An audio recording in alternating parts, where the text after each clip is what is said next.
जी अस्सलाम वालेकुम students, this is Mohammad Amin Sheikh in front of you and you are watching online education. So let's start.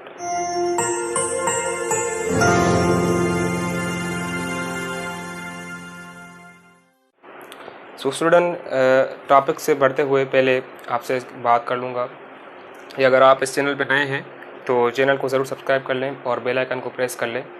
इससे आपको हमारी latest updates मिलती रहेंगी. तो चलिए बिला ताख़ीर शुरू करते हैं.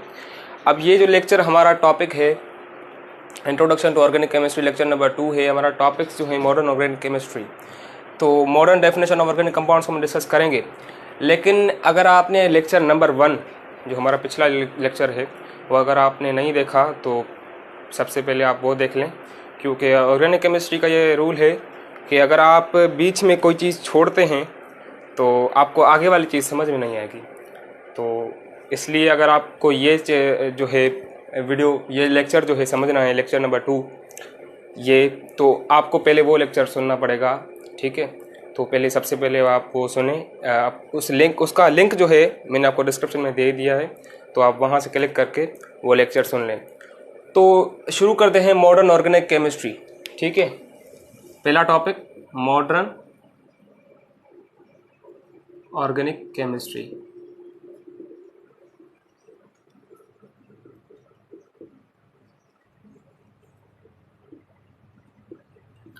भाई मॉडर्न ऑर्गेनिक केमिस्ट्री हम जो शुरू कर रहे हैं, तो सबसे पहले मैं आपको थोड़ा सा रिकेप करवा लेता हूँ लेक्चर नंबर 1 का.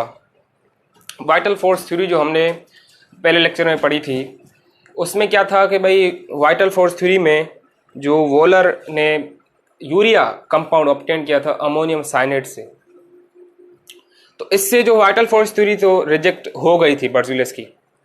लेकिन ये अभी प्रूव नहीं हो पाया था कि वाइटल फोर्स थ्योरी रिजेक्ट तो हो गई है, लेकिन अब प्रूव नहीं हो पाया था कि ऑर्गेनिक कंपाउंड इनऑर्गेनिक कंपाउंड से लेबोरेटरी के अंदर बहुत बड़ी तादाद में बन सकते हैं और इजी वे में बन सकते हैं. तो ये बात अभी प्रूव नहीं हुई थी. अभी और भी साइंटिस्ट कोशिश कर रहे थे, बहुत बड़े और भी साइंटिस्ट थे. एक साइंटिस्ट ने जो है अल्कोहल बना लिया, एक साइंटिस्ट ने मीथेन बना लिया, एक साइंटिस्ट ने कुछ और बना लिया. तो अभी प्रूव नहीं हो पाया था. लेकिन जब मॉडर्न ऑर्गेनिक केमिस्ट्री इन 1845 की मैं बात कर रहा हूँ, किसकी? इन 1845 एक साइंटिस्ट है, उसका नाम है हरमन कोलबे. क्या नाम है? हरमन कोलबे. वो एसिटिक एसिड जो कि ऑर्गेनिक कंपाउंड है उसको ऑब्टेन करता है, उसको बनाता है, सिंथेसाइज करता है इनऑर्गेनिक कंपाउंड से, लेबोरेटरी के अंदर आर्टिफिशियली प्रिपेयर करता है. तो इससे प्रूव होता है कि भाई मॉडर्न ऑर्गेनिक केमिस्ट्री यहाँ से शुरू होती है, क्योंकि अब प्रूव हो गया कि वाइटल फोर्स थ्योरी जो रिजेक्ट हुई थी, जिससे ये पता चला था कि ऑर्गेनिक कंपाउंड इनऑर्गेनिक कंपाउंड से बन सकते हैं, लेबोरेटरी के अंदर आर्टिफिशियली प्रिपेयर हो सकते हैं, अब ये प्रूव भी हो गया.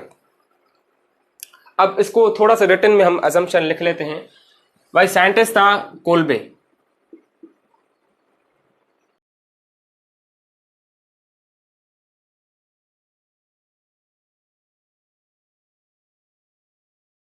शॉर्ट में लिखवा लेता हूँ. ठीक है, बड़ी बड़ी डेफिनेशन भले आप चाहें तो लिख लें, लेकिन मैं आपको शॉर्ट में लिखवा लेता हूँ. ठीक है, ताकि आपको आसानी भी हो, आप नोट भी करते जाएं. तो कोलबे ने क्या किया? एसिटिक एसिड बनाया. अब एसिटिक एसिड आपको पता होना चाहिए फार्मूला का क्या है, CH3COOH. ठीक है, ये फार्मूला इसका है. अब ये किससे बनाया? ये बनाया भाई इसने इनऑर्गेनिक से, इनऑर्गेनिक कंपाउंड से बनाया. अब बाज जगह पे हिस्ट्री में ये भी आया है कि भाई ये जो इसने इनऑर्गेनिक कंपाउंड से बनाया था, वो इनऑर्गेनिक कंपाउंड शायद कार्बन डाइसल्फाइड का. किसी जगह पे यहाँ ये बात भी आती है, लेकिन ये इस पे जो है श्योरिटी नहीं है. बस आप ये याद कर लें कि भाई इनऑर्गेनिक कंपाउंड से बनाया था. ये इसमें श्योरिटी है कि एसिटिक एसिड ही बनाया था, इसमें श्योरिटी है, तभी तो आपको ये मैंने लिखवाया है. अब ये एसिटिक एसिड क्या है? जाहिर सी बात है ऑर्गेनिक कंपाउंड है. ठीक है,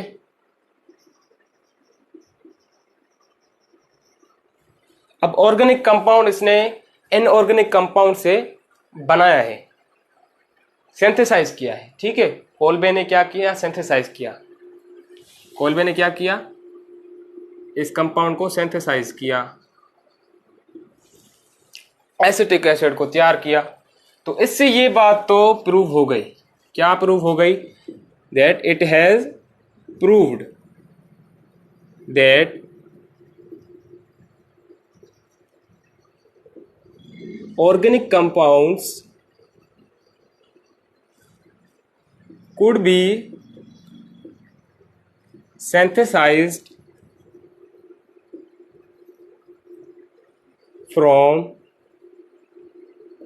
inorganic compounds in the laboratory। अब लेबोरेटरी में जो तैयार होंगे तो वो जाहिर सी बात है आर्टिफिशियली तैयार होंगे, नेचर में तो तैयार हो नहीं सकते। लेबोरेटरी के अंदर तो जाहिर सी बात है वो आर्टिफिशियली तैयार होंगे। तो यहाँ पे ये प्रूव हो गया कि भाई ऑर्गेनिक कंपाउंड्स बन सकते हैं इनऑर्गेनिक कंपाउंड से लेबोरेटरी के अंदर। यहाँ से मॉडर्न ऑर्गेनिक केमिस्ट्री की शुरुआत होती है और ये कोल्बे की वजह से हुआ। तो इससे जो है मॉडर्न ऑर्गेनिक केमिस्ट्री अब स्टार्ट हो गई यहाँ से।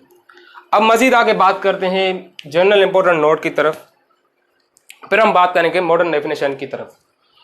अब आप नोट कर लें, जल्दी से नोट कर लें, मैं इसको मिटा देता हूं। नोट कर लिया होगा। चलिए भाई अब बात करते हैं जनरल इंपॉर्टेंट नोट की तरफ। यह बहुत मैंने ज़रूरी समझा, तभी मैं आपको ये अभी जनरल इंपॉर्टेंट नोट समझा रहा हूँ, ठीक है। या आप इसको ध्यान में रख लें। जनरल इंपॉर्टेंट नोट क्या है देख लेते हैं भाई। देखें ऑर्गेनिक कंपाउंड, हम इसको समझते हैं पहले, क्योंकि हम अभी कहाँ पे जा रहे हैं, किस डेफिनेशन में जा रहे हैं, modern definition of organic compound हम पढ़ेंगे। तो इससे पहले मैंने सोचा कि आपको एक जनरल इंपॉर्टेंट नोट समझाया जाए ताकि आपको मज़ीद आगे अच्छी तरह बिल्कुल आसान लहजे में समझ आए, ठीक है। अब ऑर्गेनिक की मैंने आपको मीनिंग पहले समझाई थी कि लाइफ है। ऑर्गेनिक की मीनिंग क्या है, लाइफ है। अब ये तो अलग बात हो गई। अब आपको पता है कि कंपाउंड्स में एलिमेंट्स होते हैं। कंपाउंड कम से कम 2 एलिमेंट्स का बनता है, 3 का, 4 का, 5 का, जितने एलिमेंट्स का बन सकता है, लेकिन कम से कम 2 एलिमेंट जब आपस में मिलेंगे उनका रिएक्शन होगा। जब वो आपस में एक रिएक्शन करेंगे तो एक कंपाउंड की शक्ल में होते हैं, ठीक है, कंपाउंड की शक्ल में बन जाते हैं। तो 2 एलिमेंट्स कम से कम होते हैं, लेकिन कंपाउंड में एलिमेंट तो होगा ही होगा, जाहिर सी बात है। तो अब हम यहाँ पे एक मुनासिबत देखते हैं कि ऑर्गेनिक की किस एलिमेंट के साथ ज़्यादा मुनासिबत है, क्योंकि ऑर्गेनिक कंपाउंड्स में एलिमेंट्स तो हैं, क्योंकि कंपाउंड में एलिमेंट होते हैं, लेकिन हम वो कौन सा एलिमेंट है जिसकी ऑर्गेनिक कंपाउंड से ज़्यादा मुनासिबत है, मतलब वो ऑर्गेनिक में होगा ही होगा। जैसा कि आप कह लें कि एसेंशियल है, ऑर्गेनिक कंपाउंड हो और उसमें वो एलिमेंट नहीं हो, ये हो ही नहीं सकता। तो ये ऑर्गेनिक कंपाउंड में एक एलिमेंट, उसका नाम है भाई कार्बन, ठीक है, carbon.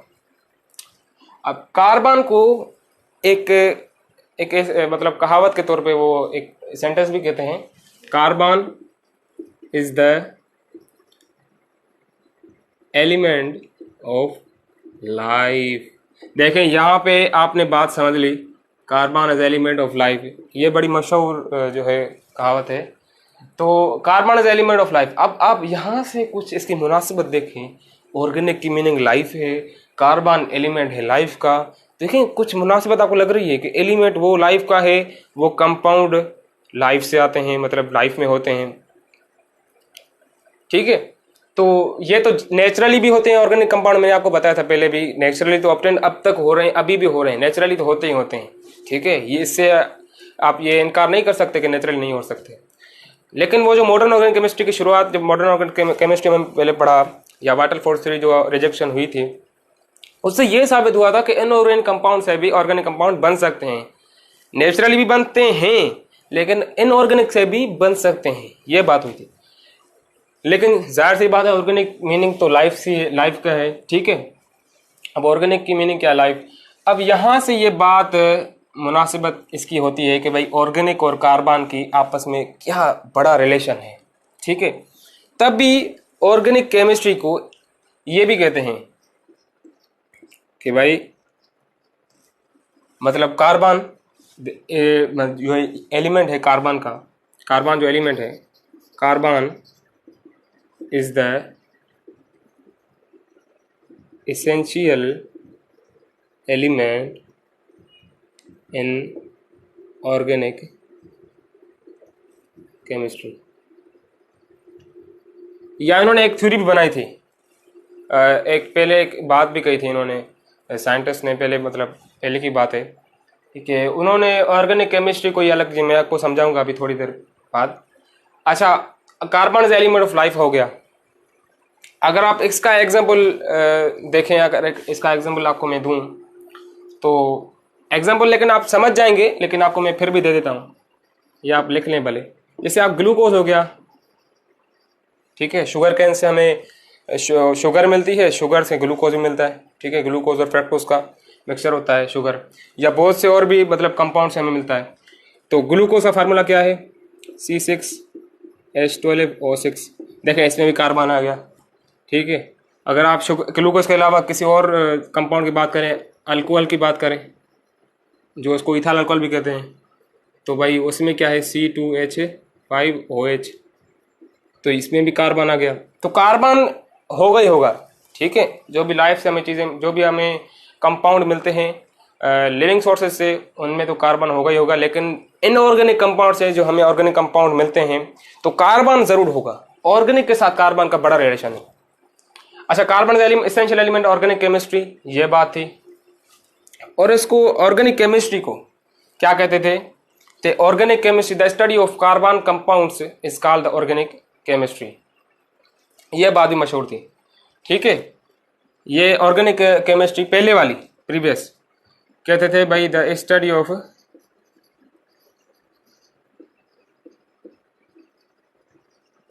Carbon compounds called organic chemistry.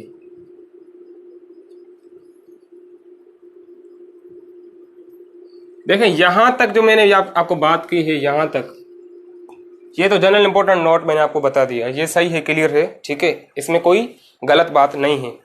लेकिन जो ये मैं आपको बात बता रहा हूं, the study of carbon compounds called organic chemistry, इस बात में ये एक बात थोड़ी गलत भी है, ठीक है।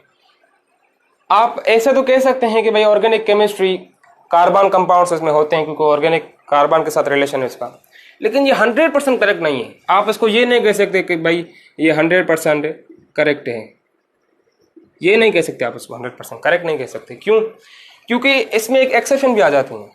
अगर आपसे मैं ये पूछूं कि ये कंपाउंड क्या है, तो आप कहेंगे कि भाई जाहिर सी बात है कार्बन इसमें है तो ये कार्बन डाइऑक्साइड, मतलब कार्बन इसमें है तो ये ऑर्गेनिक कंपाउंड है। लेकिन ये ऑर्गेनिक कंपाउंड नहीं है क्योंकि इसमें ऑर्गेनिक वाली प्रॉपर्टीज हैं ही नहीं, ये इनऑर्गेनिक कंपाउंड है, ठीक है, इसमें इनऑर्गेनिक प्रॉपर्टीज है, इसलिए ये एक्सेप्शन आ जाती हैं। यहाँ पे हमें थोड़े एक्सेप्शन लिख लेते हैं।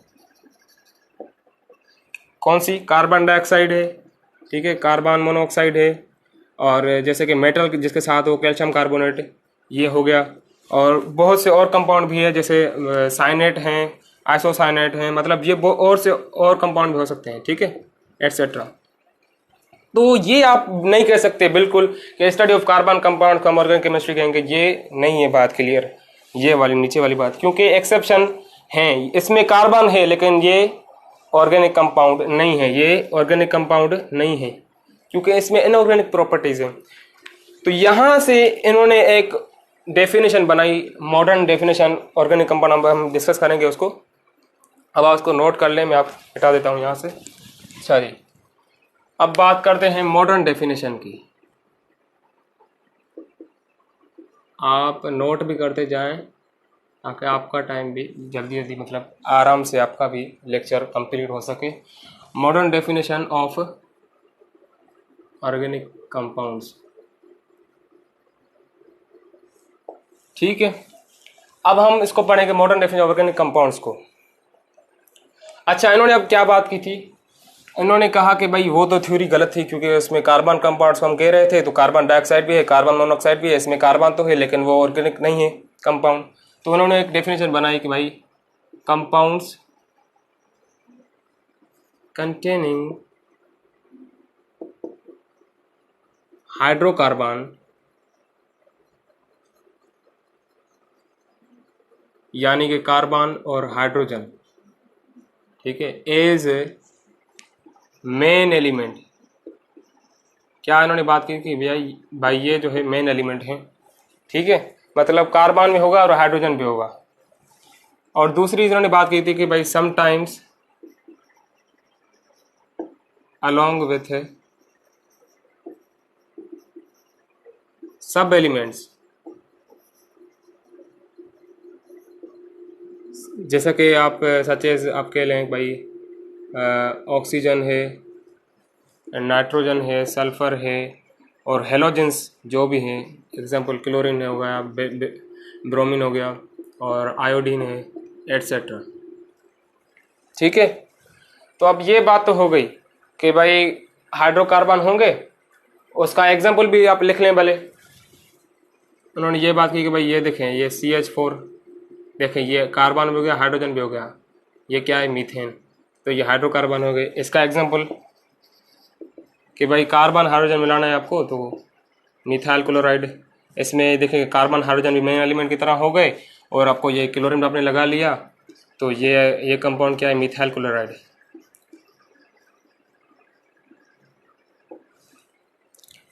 अब यहाँ पे ये बात तो क्लियर हो गई कि भाई ये जो कंपाउंड्स हैं हाइड्रोकार्बन्स भी हैं मेन एलिमेंट की तरह, और सब एलिमेंट्स हैं भाई, यहाँ पे क्लोरीन हो गया, नाइट्रोजन, सल्फर, कोई भी हो सकता है।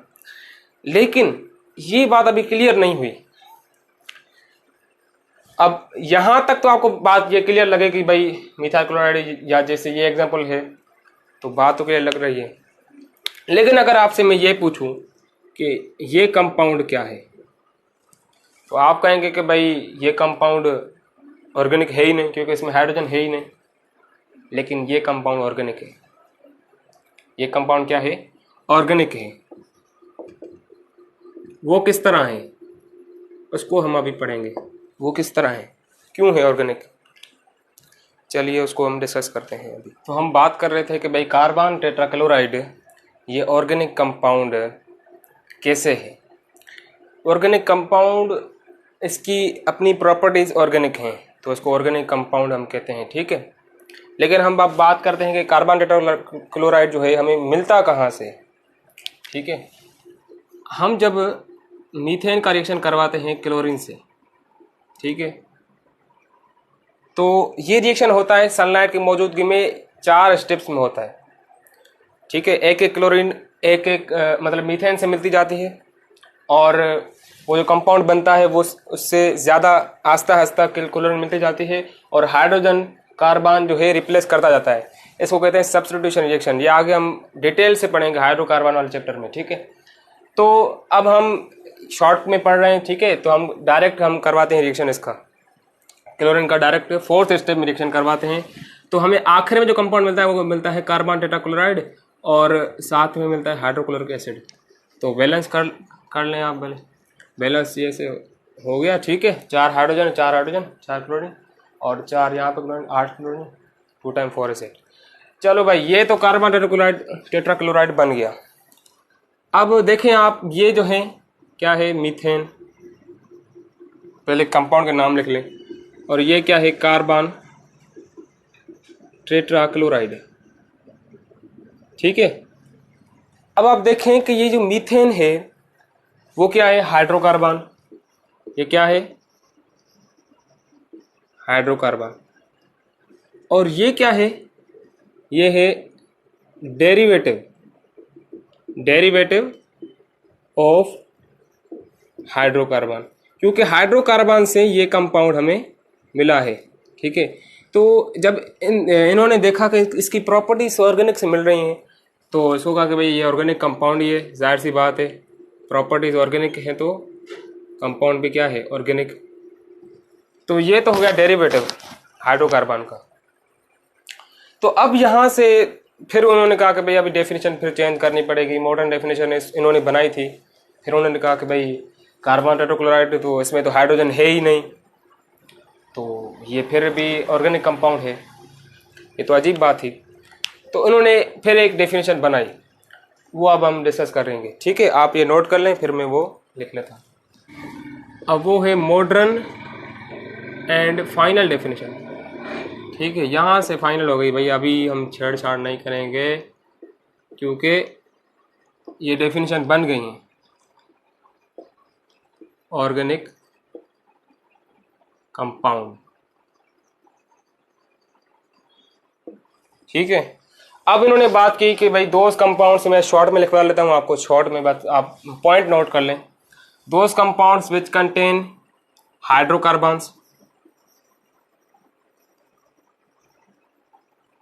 ठीक है, यानी कि कार्बन और हाइड्रोजन हो इसमें।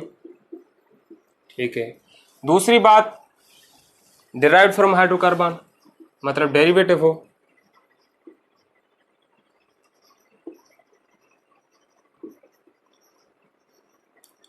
Derived from hydrocarbon. और तीसरी बात उन्होंने कही कि भाई बॉन्ड जो होगा वो कोवेलेंट होगा, कोवेलेंटली बॉन्ड। और चौथी बात जो उन्होंने कही थी वो क्या थी कि कार्बन एसेंशियल होगा,